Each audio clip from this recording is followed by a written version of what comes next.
Welcome back to the deep dive. Today we're really getting into some quite candid material about high-profile motherhood. We've got several reports here, but mainly drawing from Hailey Bieber's recent chat on the In Your Dreams with Owen Thiel podcast, plus some bits from WSJ Magazine and others. Yeah, and our goal today really is to look past the usual celebrity gloss. We want to unpack the specifics she shared.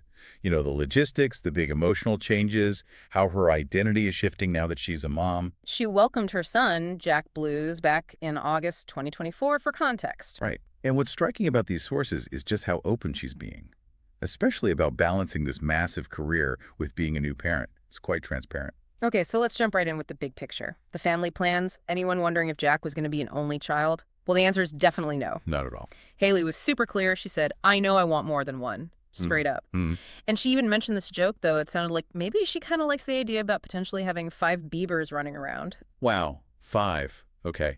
So that really sets the stage, doesn't it? This isn't just a one-off, it's a long-term vision for their family. Exactly. It's the blueprint. And it shows how someone so public takes that, personal wish and starts building a real shared plan for the future. Let's unpack that blueprint a bit more, because she made it clear this wasn't some sudden urge. Right. She talked about wanting to be a mom for a long time. She said, I always knew I wanted to be a mom, though, since I was a little kid. And also, I always envisioned myself having kids. So it's deep-seated. That really underscores the commitment. Definitely feels that way. And it's not just her vision, is it? The sources mention Justin's public support, too. Oh, absolutely. That's a key piece. The reports remind us he's already put that family dedication into his music. Yeah, like those tracks from the Swag albums. Exactly. Swag and Swag 2. You look at titles like I Do, Bad Honey, I Think You're Special.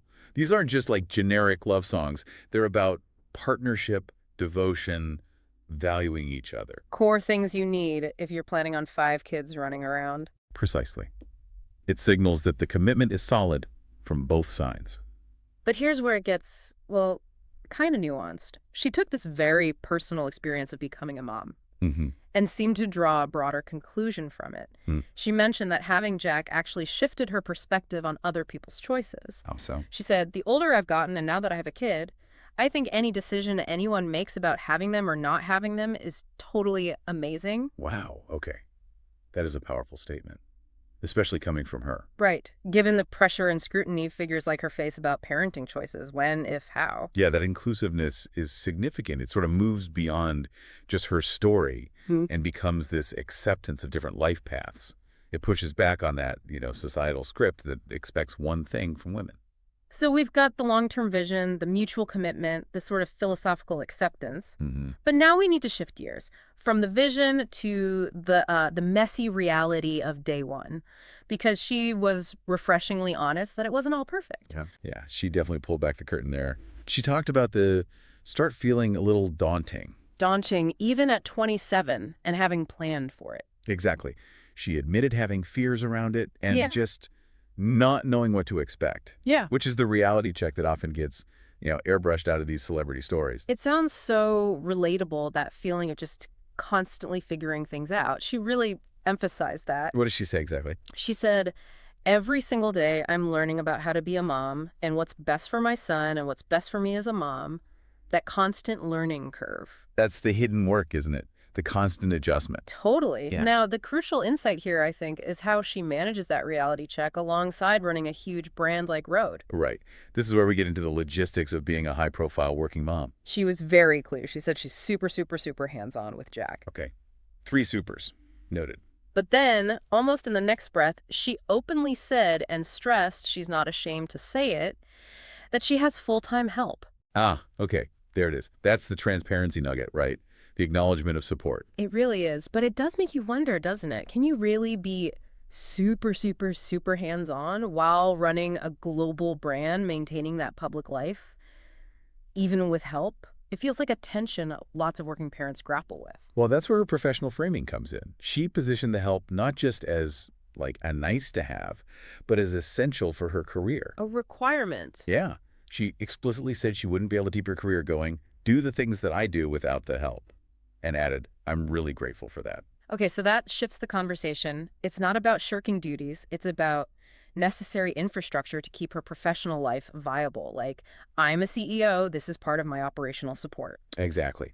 And by being so upfront, she kind of dismantles that myth of the celebrity mom who does it all effortlessly, right? Yeah, it normalizes needing that robust support system. Absolutely. And she's quite specific about who is in that support system.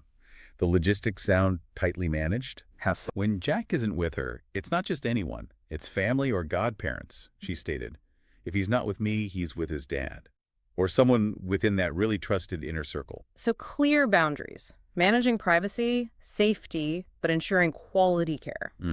It paints a picture of a very controlled environment. And apparently that environment is going to be global. Yeah. She also talked about raising Jack as a traveler, Oh, interesting. What did she say about that? that they intend for him to grow up in multiple places, reflecting how they are already such travelers. She wants him to experience different locations growing up. Wow. Okay, that's ambitious, especially with a baby, then a toddler. The logistics of that. Immense, right? Totally. I mean, it fits their lifestyle, sure, but Right. maintaining stability for a young child across time zones and locations, that's a challenge. Good point. That traveler plan actually makes her admission about needing help even more critical, doesn't it? Absolutely. Yeah. That full-time help isn't just for when she's in road meetings back home.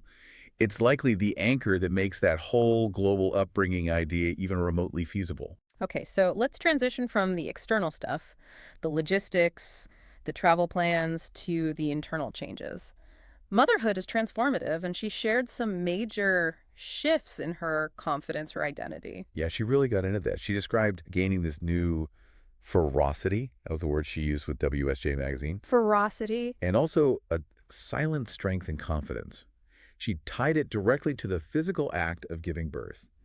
It's not just feeling a bit better. It sounds like a fundamental rewiring of how she sees herself.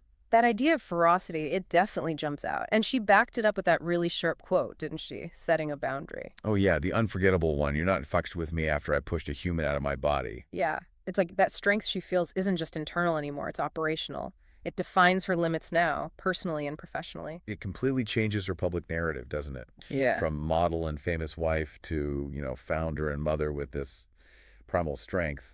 And that ferocity seems to fuel her work too. How does she connect it to her business road? Well, she linked that protective instinct directly to finances. She mentioned wanting to be smart with Rhodes' success, wanting to preserve money from its potential future sale, specifically for Jack. Oh, okay. She said she wants to be smart with it. So the drive for business success now has this very clear motivation, building security for her child. It makes her work about legacy building now in a very direct way, translating that emotional ferocity into like practical financial planning. Exactly. It gives her career a protective purpose. Now, speaking of boundaries and identity, there was one other detail in the sources. Seems a bit random at first, maybe, but maybe it fits this theme of setting deliberate boundaries. What was that? Her comments about cosmetic procedures, specifically Botox. Ah, right. The Botox boundary. It does seem paradoxical, doesn't it? A little, how so? Well, you have this deep internal strength she's found through a very physical, natural process giving birth. And then she maintains this very specific external boundary about appearance in an industry obsessed with stopping time. She committed to no facial Botox until her 30s, right? Right. Except for her jaw, for TMJ. Yeah. So on one hand, she's redefining her worth through motherhood. On the other, she's actively resisting or limiting a common industry pressure related to aging. She's setting a personal chronological boundary for herself. It shows a kind of discipline and control over her public image, maybe paralleling the control she exerts over her family's structure and privacy. That's a good way to put it. Yeah. It frames her choices about her appearance as intentional decisions, not just giving in to pressure. It reinforces that theme of her being the architect of her own identity, internally as a mom, externally as a public figure. Okay, so let's try and wrap this up. We've done a deep dive into her blueprint for more kids, the honesty about the daunting start, the crucial role of full-time help for her career, and then finished with this analysis of her newfound ferocity and how she's setting boundaries, both big and small. For me, the most fascinating thread running through all this is that blend of, well, immense privilege and surprising transparency. How do you mean? By being so open about the logistics of her support needing professional help, relying on her husband and godparents, she chips away at that myth of the supermom who does it all alone. Right, especially the doing it all while also running a major company. Exactly. She basically validates the reality that success, particularly career success alongside parenting, often requires significant resources and infrastructure.